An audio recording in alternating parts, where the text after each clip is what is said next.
So here we are. Here we are. Welcome to A Wolf Lives Here. I'm John Munger. Yeah, welcome to A Wolf Lives Here. I'm Brett Hefner. And this is a Deuces Wild episode. Okay. This is a two-piecer. Yeah, just we're running a little short. But you notice there's no Zach here. Or Joe there. Or Joe. I expect a 35 to 40% viewer drop off, because which would put us at like a solid 20 members. Right, because I think all the Joe heads are just gonna check out. Yeah, Like, man. like some of the Zach guys are gonna stay around, but the Joe heads are just not even. Like, they're no Joe, no bye. They're gone. Yeah, Little Johnsters are like more ephemeral. They're not like they might be ghosts. Yeah, like, you know, they might be like. I mostly got the ghost viewers. Right. Like real ghosts. Yeah, like actual spirits. Not ectoplasm, just goo. Yeah, not like some sort of euphemism for like people who are wishy-washy. Right. No, we're talking about literal ghosts, guys. Yeah. So. Today we're going to be talking about True Detective, Season 2. Detective, Season 2. You'll notice a lot of these things. Maybe you can, maybe you can't. Either way, doesn't matter. I think I can definitely see they can. They're just notes. Don't you worry about it. I think we have to start out with Season 1, right? Yeah. You have to preface it a little bit with what Season 1... If you didn't listen to our Season 1 podcast, you should definitely do that. Yeah, go listen to that. It's probably you don't have to one of our listen to best. it, obviously, first, because there's no story. Right, there's no connection, really, between the two. In case you haven't seen either. Yeah, in case you're new to the True Detective thing. In which case, go watch True Detective. Turn this off. Go watch True Detective. Oh, spoilers for both Season 1 and 2, more than likely. Absolutely. So if you're hearing this right now is a good time to turn off the podcast right now. Okay. Now that you guys are gone. And now that you've returned. Right, because you've listened, you watched all the seasons. Yeah, like literally spent no time doing anything else. You shotgunned it. And then you immediately came back and like, now I have to hear what they have to say. Right. These guys, I need to know what the wolf pack says. The wolf lives here. Here's the secret. We're not the wolves. You guys are the wolves. All right. Right. Holy shit. All right. Season 1 of True Detective, it was kind of a big deal when it came out. Yeah, I mean, I guess just thinking about it in terms of our approach here, like so much of what we talked about in the first season, like, you know, breakdown was philosophical concepts. Right. Like we did talk about the, you know, the development of Marty and Rust. Right. But which there was a lot of. There's a ton of development, but it was like it was always centered around like this philosophical grounding to both, well, to Marty's to Rust's character, right, and then, you know, Marty's response to that. Yeah, Marty's like foil to that whole that whole thing. So we can both. I'll just say I really enjoyed Season 2. I like Season 2. It was not the first season. No. Nor would it have been good if it was. Right. It didn't even echo a lot of the same themes. You know, it really went like, here's another take on what a detective story can be. Yeah, and a lot of the reviews that I read on Metacritic and Rotten Tomatoes and stuff were just like, if you're ready for another true crime drama, here it is. Here it is. And I was like, that's not really fair. Not really a fair assessment. It definitely like was, you know, just thrown into the category of brooding rather than like film noir. And here's the thing, like I can't necessarily, like they say, oh, if you're looking for another by the numbers police procedural, like here it is, but like I can't it doesn't really compare to any of those. Like it doesn't they just never ever focus on the procedural element. No, it's not really a thing. It's not like, oh, they're at the scene collecting evidence. Right, yeah. Let's talk to the the forensics unit. Like that never fucking happens. It's completely following the characters, and largely a lot of the story takes place outside of the domain of them being police officers. Right. Most of the story takes place within their own personal conflicts and stuff like that. Right. Even when they're being, you know, police officers, there's still it's always colored by a strong interpersonal narrative. Right. I think it's important that to note that the story is also fairly complex. Like I feel like it's Oh, it's yeah. a more complex narrative than season 1 was when it just comes to like all the moving parts Yeah, that are going on. there's a lot more to keep track of. And it's honestly. absolutely more complex than your standard like CSI episode Absolutely. or any kind of like Law and Order. Like it is just there's a lot of fucking They shit. just to, like, they don't like, you know, they do not try and tackle those interpersonal issues with the same level of depth. right. You know. And their stories aren't as complex. Like Right. the whole crime that happened throughout this whole thing is got a lot of layers and like a lot of And a depth lot to of it. taboos that they wouldn't cross in a normal cable network show. Yeah. But yeah. So let's move forward. Jump in there. I don't know how we're gonna attack this. It's not season 1, so fuck you. I guess like season 2 opens with. Do you want to do a recap of the show? I don't know. See, like I don't know. Like I feel like I don't want to do a recap. I want to do our impressions. Yeah. Our impressions and some analysis of what we think was strong about the show. Okay. So, it's not, so what draws you in first? It's not as open-ended as I feel season 1 was, so there's not a whole lot of room for like philosophical interpretation of like what happened to Rust and Marty. You know what I mean? That and like there's just not lore to this. Right. There's no aside from like weird, like a couple little. They've like, oh man, if you thought that season 1 was like just like sprinkling lore in like sparingly, like no, this is like there's like 2 things that happen. You're like, oh, that's kind of strange. Like I wish we could look into that. And then like some of them actually just get resolved. It's like we just found this mask here. It's nothing like deeper to that. There was no cool like crow death cult or anything like that. It was not like a sign of something bigger. Right, and you were sure of that like almost immediately. In very first soon. season. Like it didn't take because at the end he says, "Oh, the crow mask, it's not a big deal." I was like, "Yeah, no shit." Like I feel like we've already would have met the like hitman assassins that wear fucking animal masks if that were the case. But yeah, so I think like there's less. Let me direct the orchestra with this pen. I think there's something to be said. Like there's not a lot of room for like our interpretation of what happened. Like there was in season 1. Because we can talk about like how we there's think. not a lot of lore. Exactly. But there's plenty of character development. Right. Yeah. We can talk about like the stages of growth that the characters went through and stuff like that. Yeah. So where do we start then? Where do we? I'm just gonna say like what hooked you? Who was the most compelling character at first? At like, first, what did you think about the narratives being told? Like, so I guess you could just give like a starting point, right? Right. So you come in basically. They're setting up where everybody is. You know, like you find out you're introduced to 4 main characters. You have Annie Bezarides, who's a county. Was it L.A.? Yeah, some county. She's an L.A. cop. You have Frank Simeon, who's a kind of a middle tier mob character who's trying to go straight. Right. With a government business deal. You have Ray Velcora, who is a suburb of LA, I believe. Vinci County. I think it's a city. The city of Vinci. Yeah. He's a Vinci cop who's crooked. Yeah. Working with Frank, or working under the table with like tangentially, like hit guys, like kind of like very minimal association with Frank. But if Frank ever needs someone to get roughed up, like that reporter, in first episode, he goes to Ray, and Ray goes over and puts a mask on and beats the shit out of a guy. And then there's Woodrow, who is a highway patrol officer, bike cop. So these are the 4 characters, and they kind of show you where they are in their own respective agencies, and then one event brings them together. Right. So in the first episode, this deal that Frank's trying to orchestrate falls through when one of the people that is trying to, I guess, facilitate the deal is killed with all of Frank's money. Right. And so all the other cops involved are brought together on this investigation. Right. I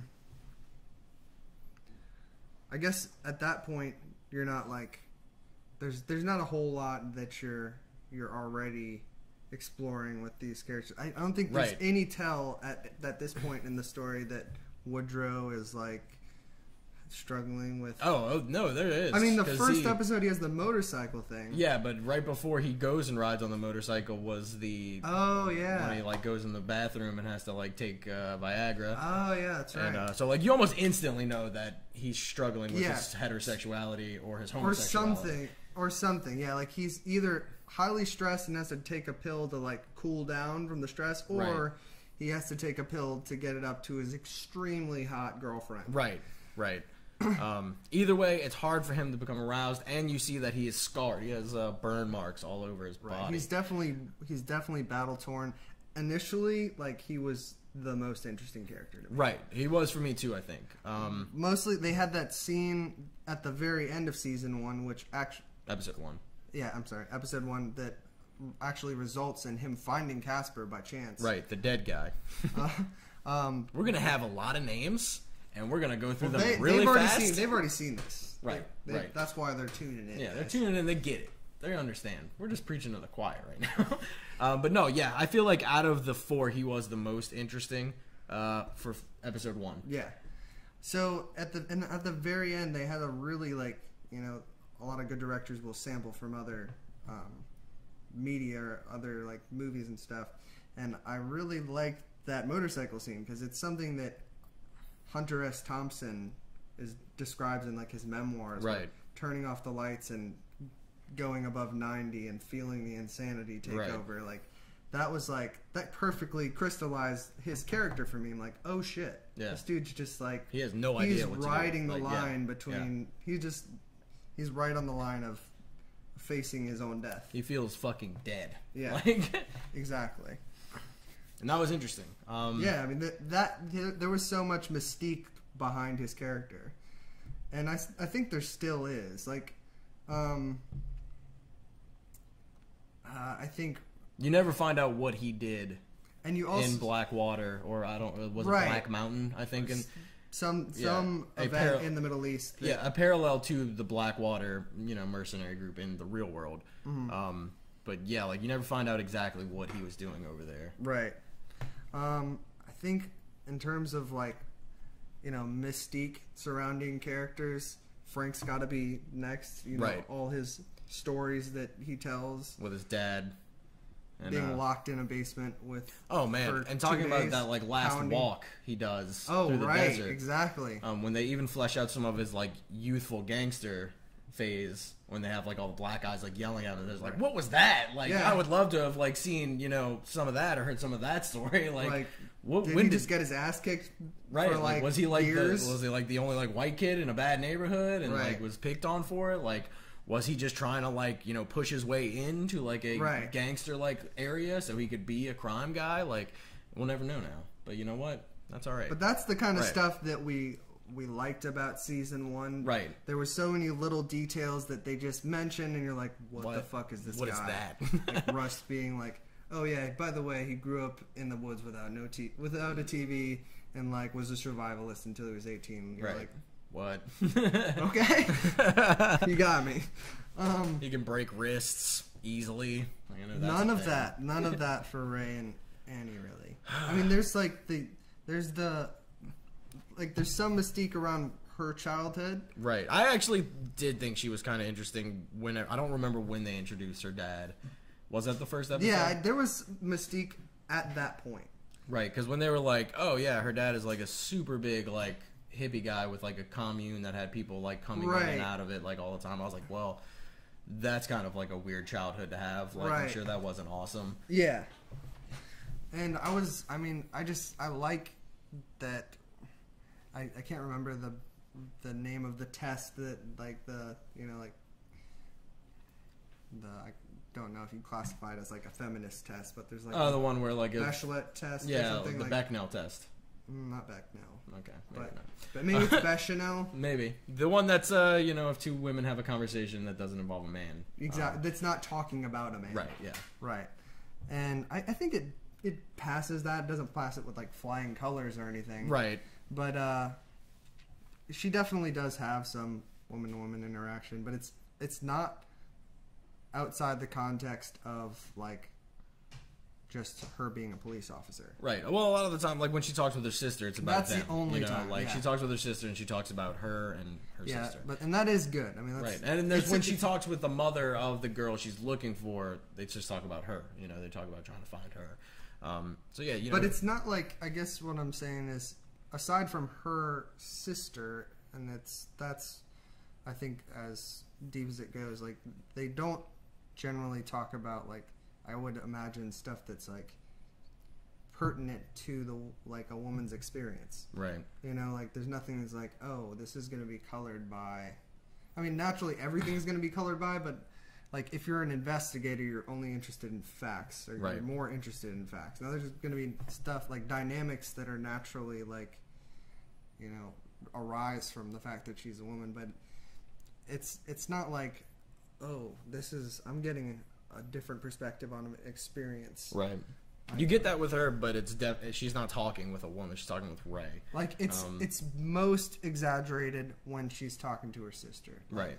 There's some really good scenes in there, like when she's practicing on that, like, Wing Chun mannequin. Right. Yeah, she's got the thing and she's knifing it and doing all like the cool her shit. sister's like, why?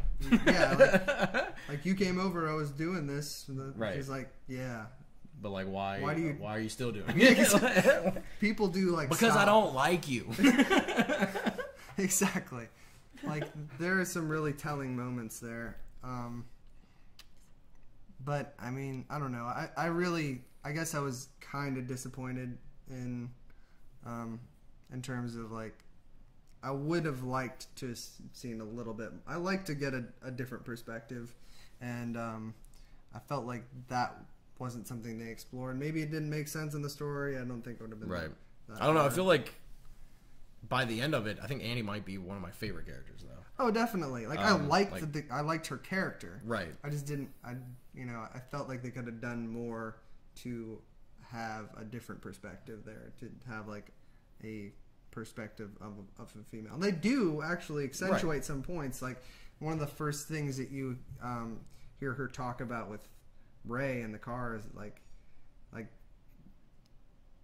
there's a certain reality that a woman has to face that every man, just about every man, can overpower her. Yeah, there's a really good chance, like, any normal dude could physically overpower me. Right. That's why I'm literally a fucking human knife. Exactly.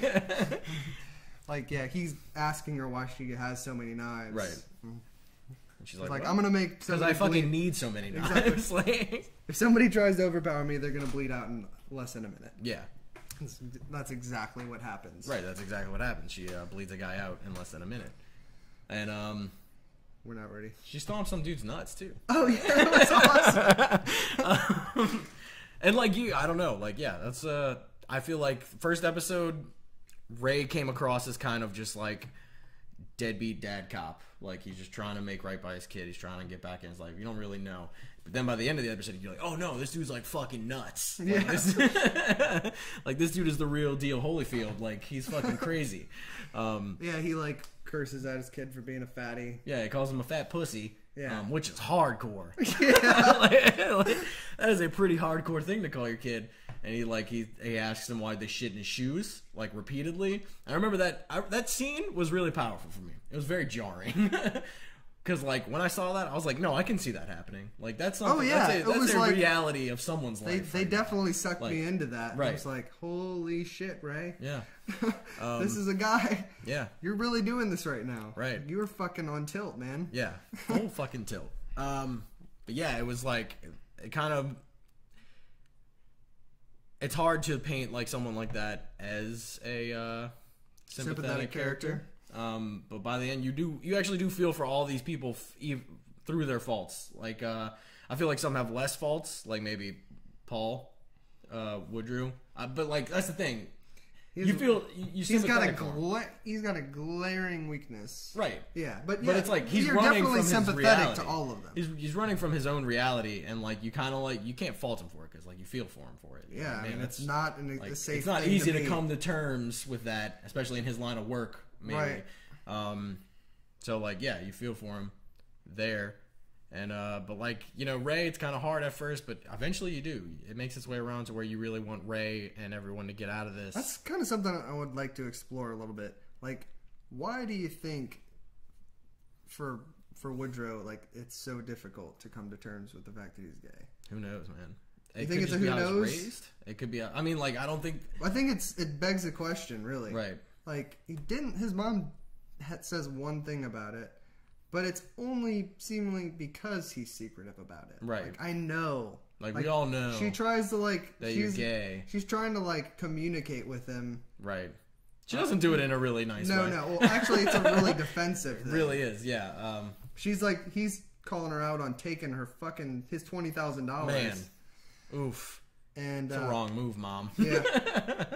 And she deliberately tries to hurt him. Right. Yeah. She's like, I know about your little friends you've always had. Like I know.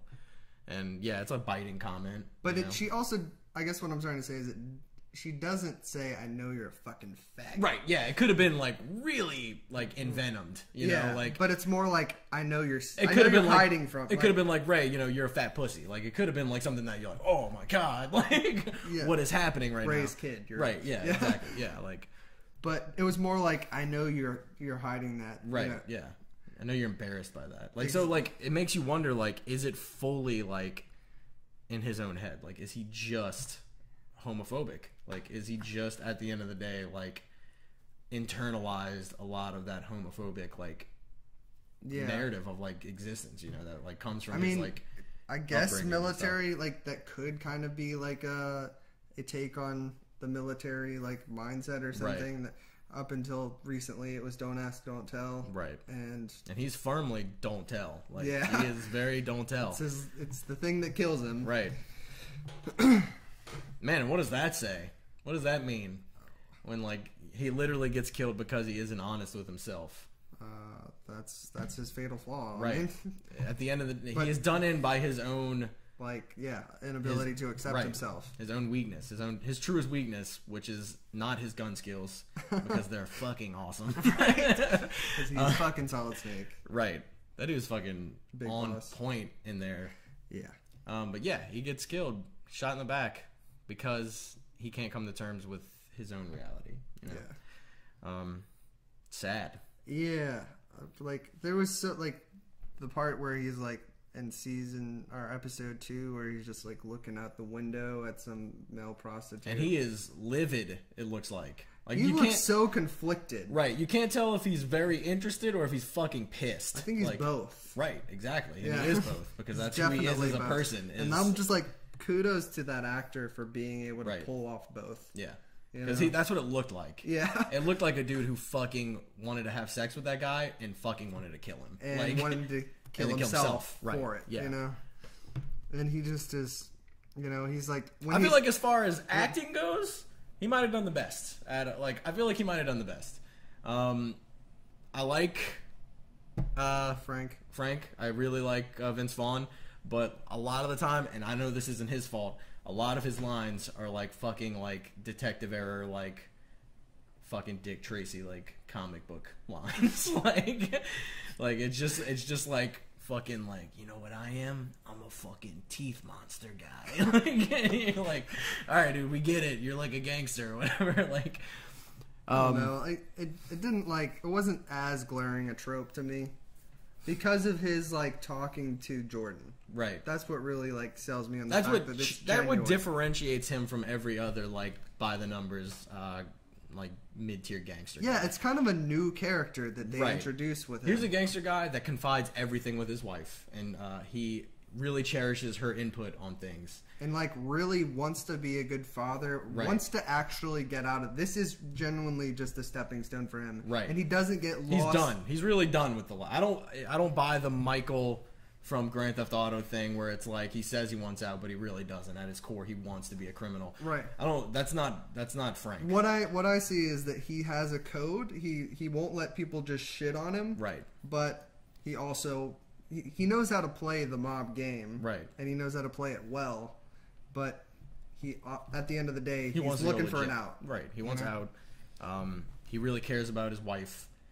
I think the thing that really blew my mind was I told Megan this, and it changed her perception a little bit to where she thought that Jordan was going to betray him at the end, because I was You know what's crazy? He's like the only like fucking Goodfellas character I've ever seen that literally tells his wife everything. Yeah. And is like completely honest with her about everything that's happening. When he fucking shoots Blake in the chest, his guy's like, "You want me to stop her?" He's like, "No, send her in." And she comes in. But that was, and he's like, "This is the reality of what we're doing because I care about." Yeah, and because they have so much trust, he knows exactly what she's gonna do. Right.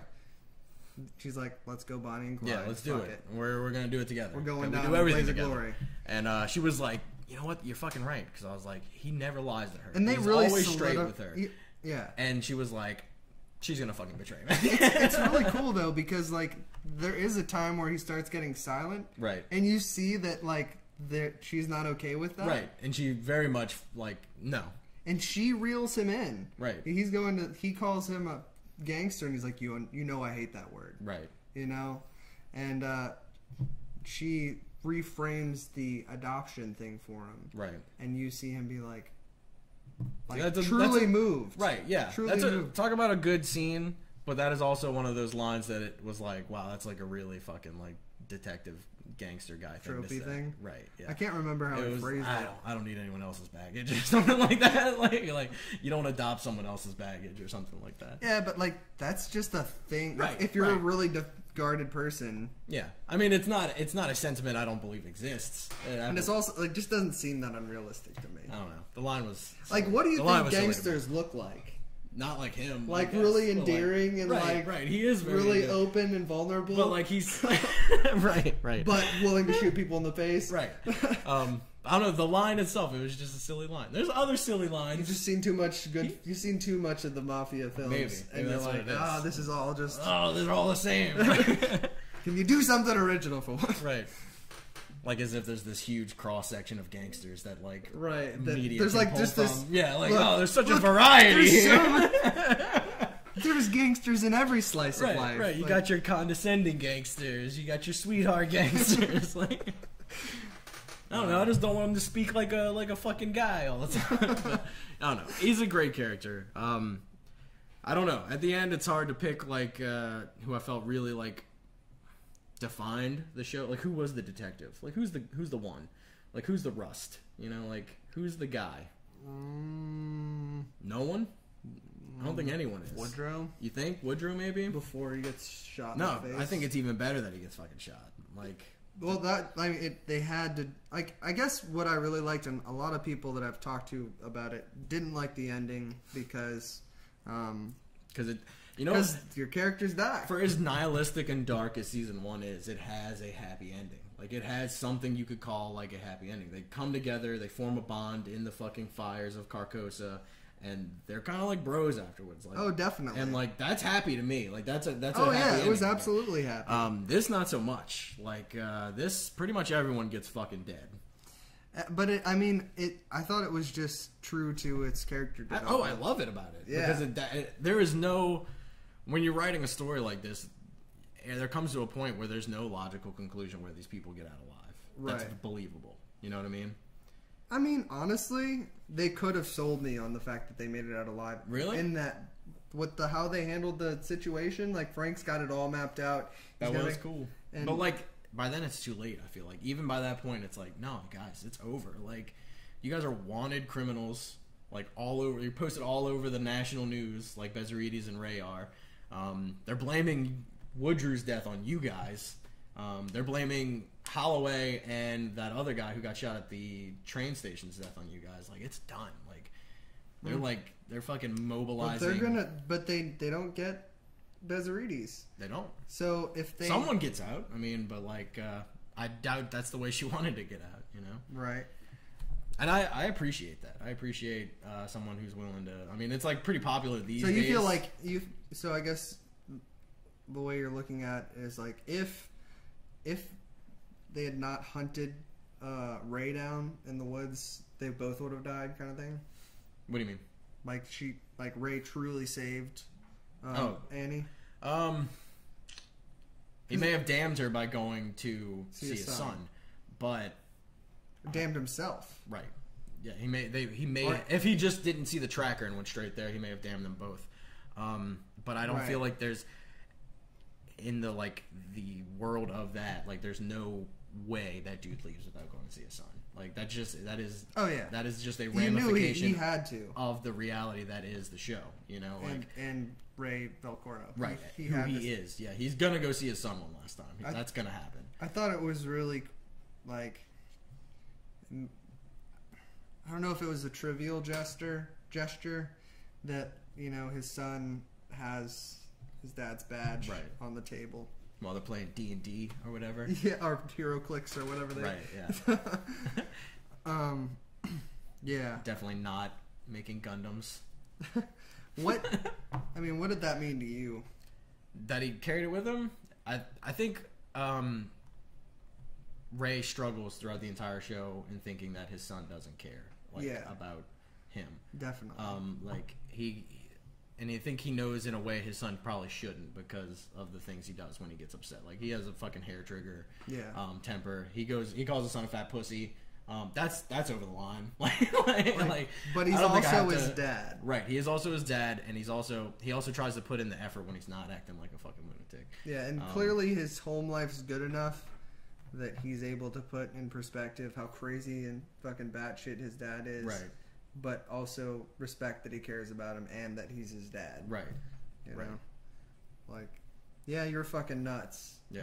But I love you because you're my dad. Yeah, and you do, like, you know, we do try to, like, do shit together and stuff like that, and even if it's just sitting on the couch and watching Friends, you know. Right. That's, like, what they do.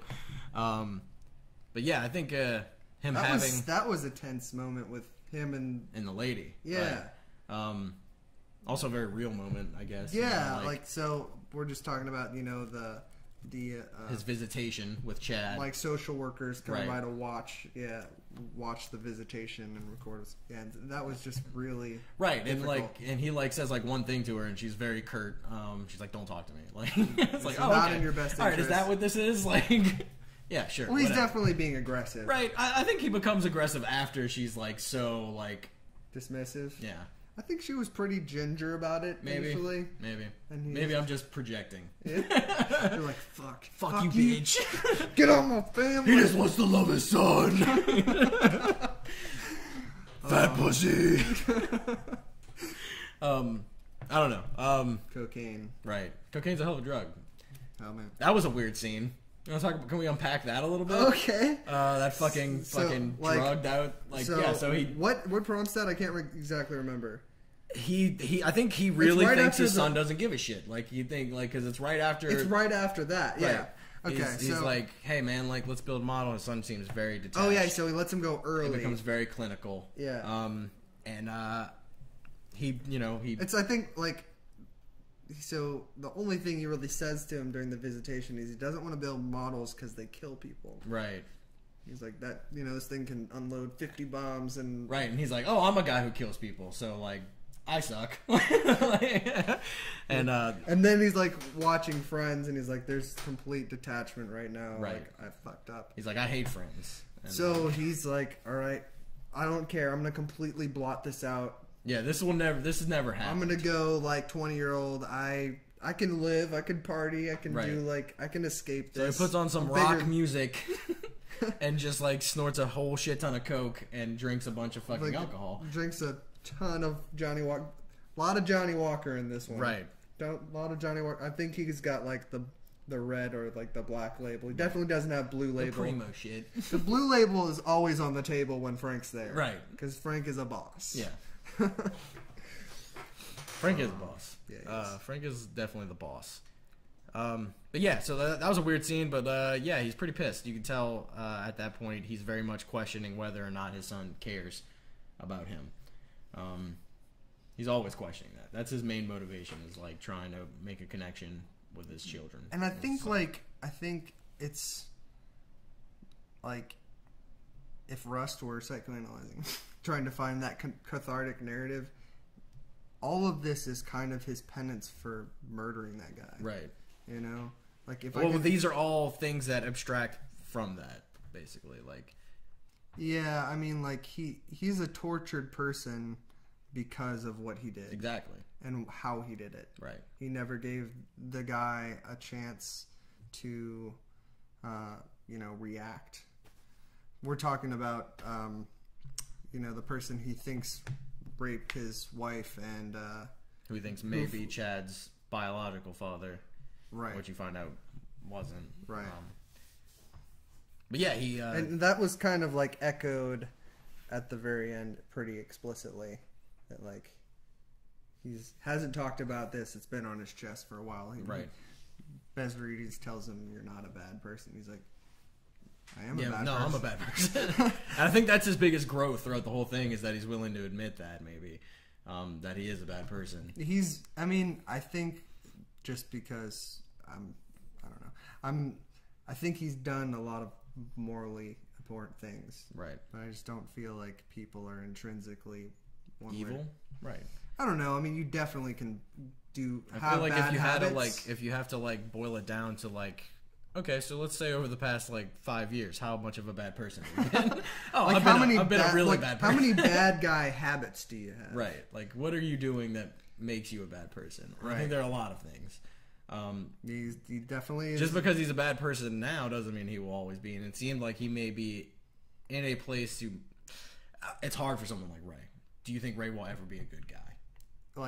If he doesn't, if he's not tracked down, you're talking about a hypothetical. No, I'm saying if Ray and Annie get out and go to Venezuela, does Ray become a better person? Yes. You think so? Absolutely. This is the Marty moment for him where he sort of is branded and forged in this event. Well, he has his closure of seeing his son. He recognizes he might have fucked up. He is a bad person. He has been a bad father. Or at least was a bad person. He's been a bad father. But it's not bad enough for his son to absolutely find him reprehensible. He finds acceptance through the eyes of Bezarides. Right. She can accept how fucked up I am knowing the truth. Yeah, she knows everything. Yeah, so maybe I'm not the person I think I am. Right. And the fact that it's the first time that he says it and it has a profound, it seems to really register.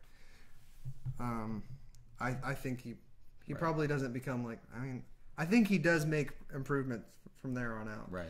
He doesn't have all the same. If he goes to Venezuela, I definitely think he gets better. Right. If somehow they dissolve this whole case and he has to stay in his current situation with Frank and all that. Right.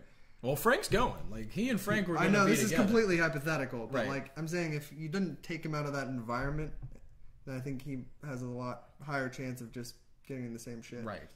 Reintegrating into that. And I don't know, he probably would. There's a very good chance he's still going to be an alcoholic, drug addict when he goes away. But I don't know. My intuition was he would have got his shit together. I think so too. Yeah. I think it's really telling. He has the most genuine smile and most genuine moment when he's on the phone with Annie right before everything goes to shit. Yeah. It's a very telling. You're gonna need a restraining order. Right. Yeah. And she's like, "No, you won't." And that line was that moment for Rachel McAdams was probably the best in the show. Right. Because I was not she definitely saw the conflict there between no, you won't. I really want to be with you, and I probably won't get to be with you. Right. There's definitely and it's 2 minutes being on the boat, she realizes and starts to cry. Right. This is not going to happen. They're not going to make it. No, they're not. They're not getting out of this. Yeah, and they don't get out of it. Even though it's that's the best part I think about it is how excellent Frank's whole plan is. Everything is awesome, fucking totally badass. They do everything goes fucking perfectly. But it's always that thing at the end that you don't expect to be the fucking thing that does you in. Yeah, that was it's the fucking thing that neither one of them think about. He goes to see his son, and Frank gets fucking pulled back in by those Mexican gangsters who he promised he would let fucking sell in the club for this amount of money and this amount of money and this amount of money, and so let's unpack that scene a little bit. Yeah, I don't. Go ahead. Was he gonna get out of that alive, regardless? If he gives this guy his suit. And he's walking through the desert naked. Is he gonna get out alive? Is he dead because of his pride at the end? And he's like, you know what? I've never been the guy to fucking lay down and get stepped on, so I'm gonna fucking punch this guy in the mouth and do himself in. My feeling is he was fucked either way. Yeah, maybe. I like it was. I was like, you give him your suit, you're in the middle of the desert with no clothes. Sorry, guys. Yeah, we know that the diamonds were.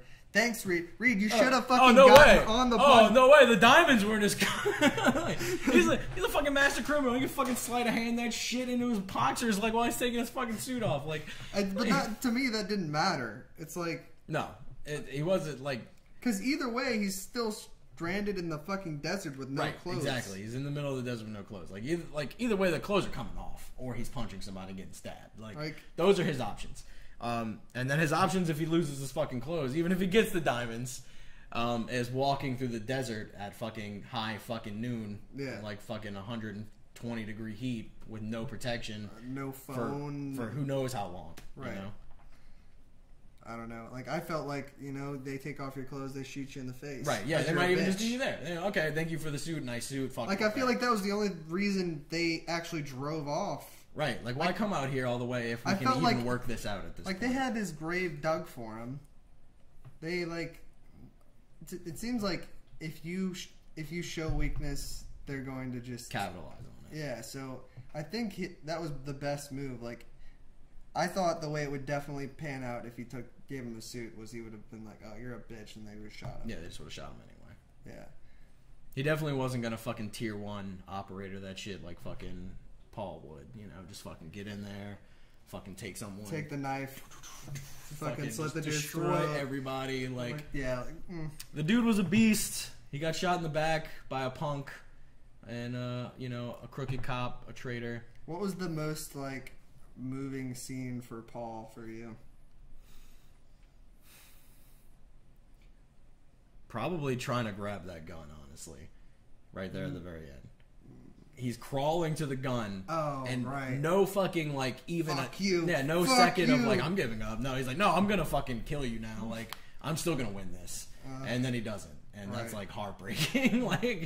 He's gonna get shot. Right, he's not gonna make it, but he believes that he's gonna fucking make it. He has no conception of. He's gonna fucking do some operator status shit and kick him into the air and fucking blow his fucking brains out. Go Dante. Right, just you're not Dante, Paul. Yeah, you just got shot in the back. You're not even big. I'm sorry, boss. your story ends here. Right, it sucks that your story ends here, but yeah, I mean that was really. But the second before when he just saw his lover get shot in the fucking head, and he just looks at him for 2 seconds, and that crystallizes his character right there. It's he's so guarded. He can't have a moment for that. No, not a fucking moment. I mean that might just be no time for this, but it's not even right. It was also just it was more fuck it. It was I'm not even. It was holy shit, that just happened. Right, I'm just in the zone right now. Yeah, that was real. Yeah. So we didn't talk about the party. No, the party. Which is probably the scene that made me realize that no, season 2's good. Yeah, you guys need to relax because season 2's good. I mean, the shootout was the first. Yeah, the shootout was the first part where you're no, this is good. This is a good show. Because that was just fucking awesome. Man, they really fucked that up. To the core. Bezarides having running out of bullets and having that dude come around. And she was just oh, this is it. She fucking pulls out her knife. Right, she's I'm gonna have to fucking try and cut this guy in half. That's all I got. And of course Woodrow takes care of the dude. Because he's literally saving everyone that entire fight. He's just fucking picking dudes off from fucking down south. He from 100 yards with a pistol shoots somebody in a window. Right. Perfect. He's a headshot. Good shot. Oh my god. It's believable.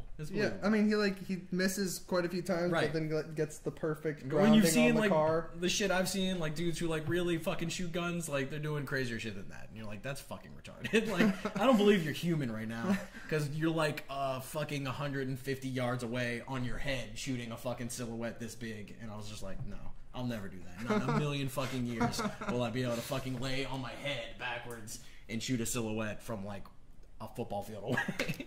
It's just not gonna happen. But no, they do it. If you. But that was enough. in a firefight. Right, that is in a firefight, but it also wasn't that far away, and it also wasn't something this big. It was a stupid idiot guy who's he does shoot him in the head. Right, he shoots him in the head, but that, you know what?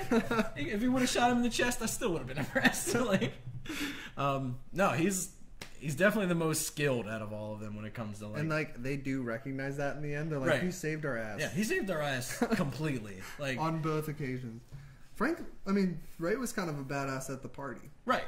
All right, we gotta talk about Annie the party. was a fucking badass at the party. Oh yeah. Annie went fucking full on, Assassin's Creed stealth. Went in, got drugged, and was like, you know what? I still got shit to do here. That was crazy. That was like impressive and just like disturbing. Right. That was what the scene was meant to convey. Yeah, absolutely. Like her like having all these flashbacks to her childhood and seeing her and later revealed like not maybe rapist but like predator. Right. Like someone that took advantage. Absolutely. That's why there are stat rape things, because kids aren't in a place to make decisions about not that sexuality at age 12 or 15 or whatever. Well, 16 and 15 in some states is totally fine. 14 in some states. 14 in some states. 16 where we're at. Right. Respectable. Definitely not 12. No, yeah, definitely not 12. Or 8 or however old I don't know. was. Does she even ever disclose exactly how old she was? You can tell. I think they show a young child. I don't even remember that. I do. Like he asks her if she wants like some candy or what?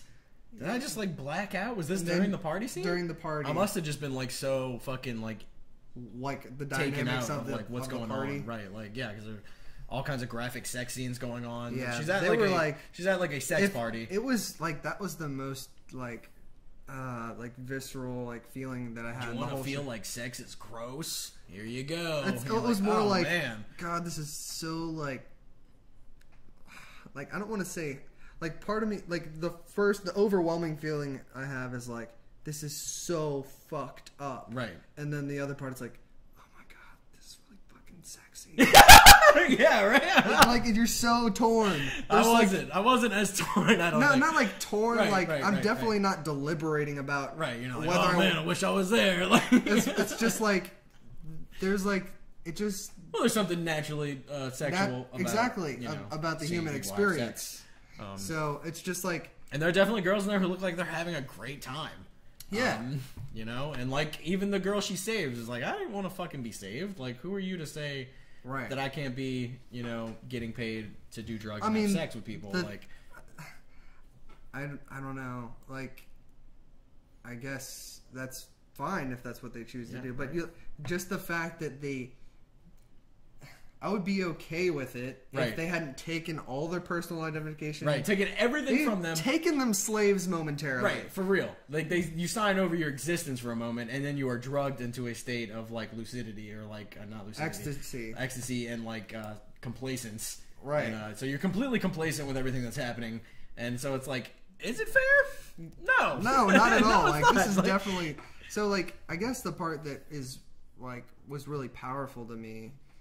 I don't know what it says, like that's why I was describing this. Like, there's obviously for males at least, like something extremely, like we have this sex drive. We're supposed to like fuck everything that moves. Right. That's just how natural selection made us. Mm-hmm. We do the best if we create the most offspring, which correlates directly to fucking everything that moves. So like, there's this natural like that is where power leads, right? Like so like those guys are fucking everything that moves, right? This is so there's something that's speaking on a genetic level, right? This is like the struggle for like I guess it just said something powerful about, because it was like seductive, even like at a little bit was like, fuck, I'm a human being. Right. Fuck, at the end of the day, I'm a dude. Like, yeah. Like, this is abhorrent to me. And right, yeah, I was very grossed out. Like, I was scared for her. Right. I was very frightened for her, even though I know she's, like, probably one of the most capable characters on the show. It's like her and Woodrow when it comes to, like, capability. Of, like, handling themselves in a situation. Right. She's got impeccable training. She spends a lot of time training, way more than fucking Ray and Simeon. Ray just has drinks. Yeah, Ray just drinks and fucking tells people he's going to shove, like, their head up their ass or whatever. He's a wild card. Right. He might live. And Frank's a boxer. Frank can throw some hands. Yes, he can. But that's about it, She's like every day fucking training with her blades, with her knives, practicing her art, and this dude, fucking Woodrow, is like fucking Quick Draw McGraw, fucking dicing and killing everybody. Like military specialist. Right, yeah, just tier 1. And so yeah, like she's in there, and you're like, you know, out of all the but people, she's outnumbered. Nobody wants to be in that situation. Right, nobody wants to be in that situation. But out of everyone else, I feel like she was the most prepared for that situation. Oh yeah, even more so than Paul. Like she is very skilled in that element. Of, in like, that I have a knife. Close quarters. You think you can overpower? But she didn't even have anything when she came in there. She found a knife. Right. Fucking found one. Yeah. That's all that mattered. Stupid idiots carving turkeys and whatever. What the fuck you do? Just pushes him over and lets him bleed out. Yeah. He didn't even understand what happened. It was like very funny. Yeah. Kind of sad, but like, is that sad that you're like, oh, that sucks for you, guy? You feel good about it. Yeah. You're a fucking douchebag. Yeah, you're fucking you're bleeding out on the floor. But now. yeah, like that was like something like that motherfucker that spoke to me on a like fundamental like oh god, this is existential. Right. Like all these different vectors pointing different directions. Right. This is bad, but it looks, you know, a certain way that, you know. This is like just humans behaving in their natural state. Yeah. This is just the alpha males. Right. Doing the alpha thing. And I guess the most like unnerving part of that is that you would expect that to probably be the case. I mean, all of our public figures, Kennedy, like, or not all of them, but there have been tons of like, you know, there's a lot of fucking gross sex parties like that. For sure. Like, I mean, I guess that's taken to the extreme and like essentially taking people slaves. Right. And that's the really important part of it. Right. You know, if everyone there was a consenting individual, and they all were technically, they all knew what they were coming into. They were all getting paid for their time.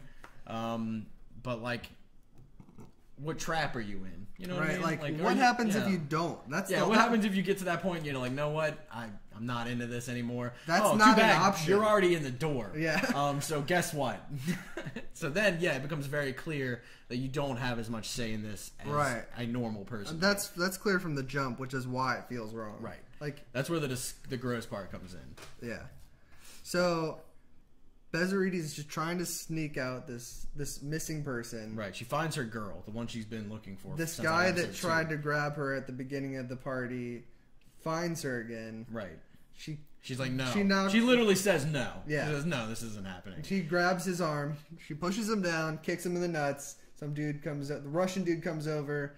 She fucks this dude up. She just eviscerates her because he grabs her throat. He's like, she goes like full which is Wing like Chun. Instantly like, oh no. In the eyes of the law, this means you're trying to kill me. No, she like just he grabs her arm for like a second. Is that it? And then she just fucking goes. Then she like fucking... just does like fucking straight up Kenpo like Wing Chun like 5 hits with a knife on all of the dude's arteries. Right. And then like he starts to choke her. And then he bleeds out and dies. Yeah. And then they get the fuck out. Right. And that was awesome. Oh boy. That face. Yeah. That was a powerful scene. That was definitely a part where I was like, yeah, this show's fucking rad. I think it was really cool. Like, I don't think she relied on anyone but her own fucking training and skill set to get her in and out of a very volatile situation. I mean, like, if they weren't drugged, she would have never fucking gotten out. Right. Like, the fact that there was a sex party definitely was the only reason she got out with people. Yeah, if like everyone wasn't mid-coitus. Right? Like, mid-tripping their brains out. Right. Also, like, who is armed there? Like, is anyone armed? Because she fucking cut that dude 3 ways from Sunday. You think he would have pulled a gun out or something if he had it. Maybe no one's armed there. He bled out by the time. He was choking her. Yeah. But I mean, like, I feel like I would have been like, yeah. Did he even know he was bleeding out? No, he probably didn't even know he was cut. He was like, what is this? And then he's like, what the fuck you do? And then he pushes him over and he's like, when did you fucking completely eviscerate me? Like, when did that happen? Exactly. I thought I was choking you to death. I thought you just like struggled, like slapped. Yeah, I thought you just slapped me around a little bit and I was just going to choke you until you passed out. Right. But now I'm dead. All right. So congratulations. Yeah. So what do we miss here? We pretty much... We touched a lot of everything. Yeah. We talked about Frank's awesome escape. I love how he came together with everything. And I loved how everything was going great until the two things you like really well, maybe not least expect. Frank's, I definitely didn't see that coming. Yeah, that's the only thing in the show that I did not see coming at all was the Mexicans. I did not think, oh fuck, those guys that you promised all that fucking shit to are probably upset because this is how criminals work. Like, yeah, in fact, I was like, that doesn't even make sense to me. It made sense to me. I was like, I get it. Like, I get it. Yeah, but like the only thing that didn't make sense to me is how did they know? Right. How did they find him so quickly? Yeah. But, you know, when you got eyes on your money. Right. You know, when you're a criminal, like, of that tier, and they're a pretty tier. Yeah. You know. When you have an arrangement, and it looks like things are going sour. Right. Suddenly everything burnt down. You keep and tabs. Like, oh, so where's that deal we made? Yeah, exactly. And then he punched a guy. And, you know, either way. They felt like they were getting fucked. Like, they felt like they were getting fucked. And that's what happens when you fuck another criminal, is they fuck you back. Especially when you have no rapport with. Right. Yeah, zero, like, any kind of standing or, like, common ground. Like, they just kind of, like, you know, we're like, I guess we're in a relationship. Like, very tenuous. And then you fucked me. Yeah, and then you fucked me, so guess what? Yeah. I knew you were going to fuck me. Yeah. I told you from the beginning you were going to fuck me. And you just did it. You did it anyway. Fuck Frank. But yeah, I feel like overall it was not it didn't grab me as hardcore as season 1 did. It wasn't like a new thing that season 1 was. Like we talked about before, that, you know, to be in this situation like requires to be in a situation where you're in the thicket of a grand scheme and you're going to figure this out and come out alive. It requires a mechanical being. It requires someone who has no like prior hang-ups with their own and has come to peace with themselves, and they are a machine. Right. I mean, Rust like barely slept constantly, and literally just had his whole apartment done up. That and he didn't have any like. Generally, was not overcome with like personal struggles, so he was able to keep his eyes elsewhere. He was able to keep an incredulous eye. You know, he was Billy Tuttle, like all the true detective. all this. He was the true detective. Like he was the quintessential true detective. Like, that's what he was. Yeah, and that's what I mean. There was no true detective this season. True. There like Marty, an awesome detective. Some of like the best finds were him, like, you know, fucking like the best find, right. But at the end of the day, the one who's pushing everything forward was Rust. Absolutely. And there isn't really anyone here, and that's why they fail. This one should be called No Detective. Yeah, if there's any problem with season 2, it's the name. Right. It's because it's no longer about a true detective. Like they could have named it the title of the first. Or you know what? Maybe it's the first episode. A truer detective, because I don't know that there is a person that exists that is a Rust. Like, real detective. Yeah, this is the reality of being a detective. Nothing good happens and everyone fucking dies. So the contrapositive of you have to be a machine to uncover a grand scheme without dying. If it's like a hardcore fucking huge conspiracy. And you guys are made to look like the fucking bad guys from like the beginning, right? If you're not a machine, right, then you are going to fucking die. Yeah.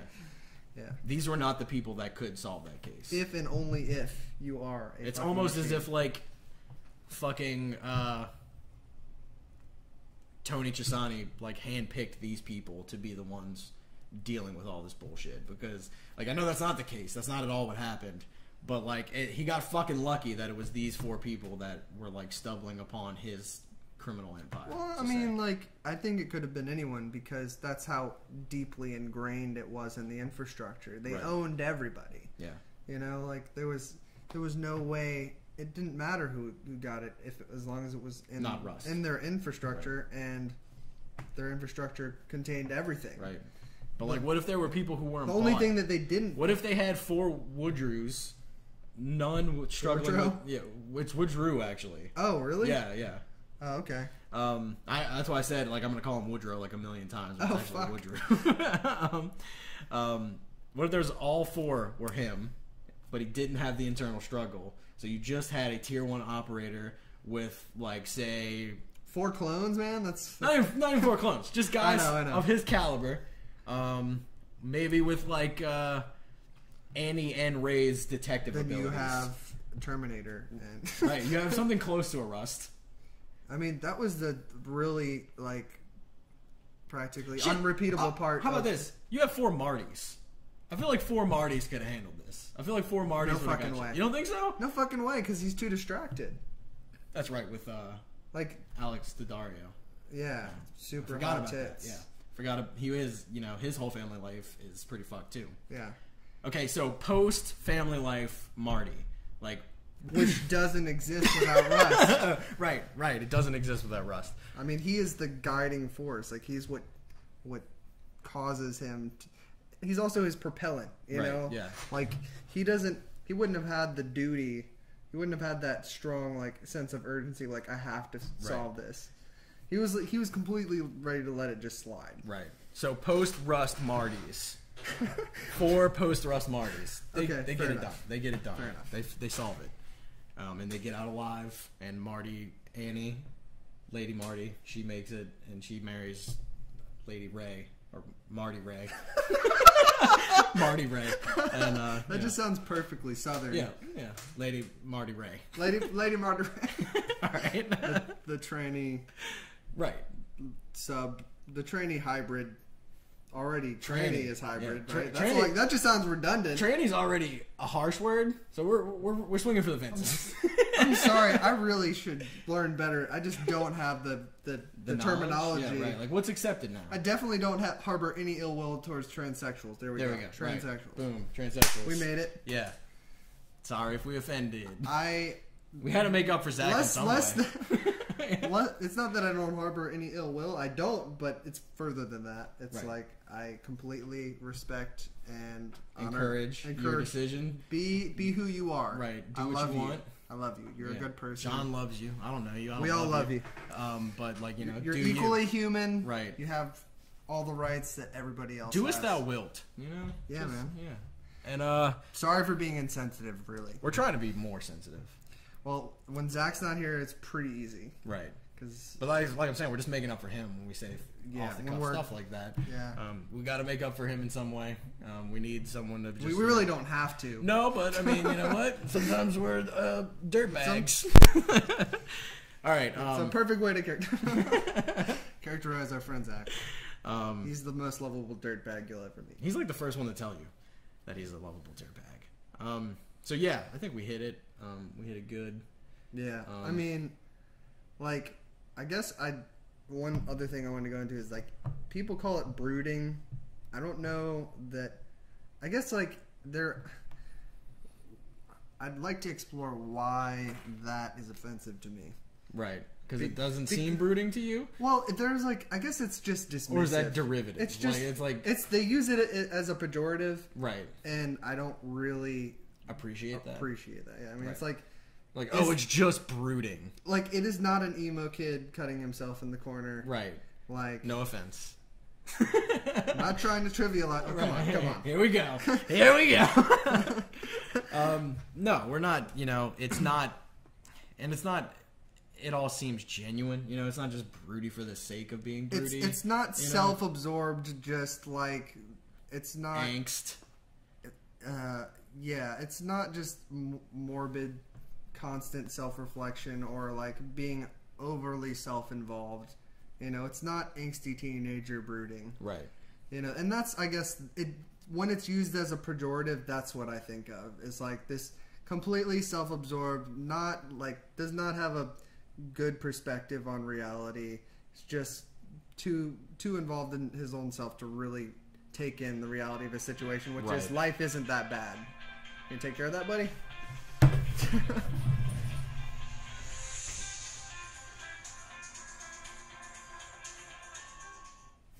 Waiting.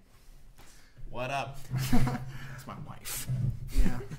God. Ugh. Megan. Ugh. Wife. But yeah, I feel like that's an unfair critique. Yeah, it's like they were genuine. Like, the only realistic way to handle all the things in their lives, right? Given their development, is where they were. It was a very natural and human response. It didn't seem self-absorbed or affected in any way to me.